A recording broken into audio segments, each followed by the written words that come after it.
আসসালামু আলাইকুম এভরিওয়ান, কেমন আছেন সবাই? আশা করি সবাই অনেক ভালো আছেন। তো আমার মেজো কাকার একটাই মেয়ে ছিলেন। আল্লাহ তাকে নিয়েছে।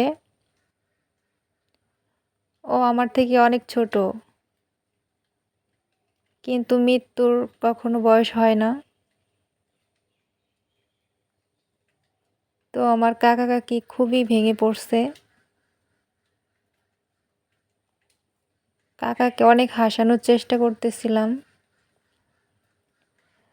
তো সে হাসতেছিল না। আমার জন্য একটু হাসতেছিল। তাদের ভিতরে প্রচুর কষ্ট। সবাই আমার বোনটার জন্য, আমার কাকা কাকির জন্য দোয়া করবেন। আল্লাহ যেন তাদের বেশি বেশি ধৈর্য ধারণ ক্ষমতা দেয়। আসলে আমার কিছু বলার নাই। আমার ভিতরে অনেক কষ্ট লাগতেছে, কান্না চলে আসতেছে আমার।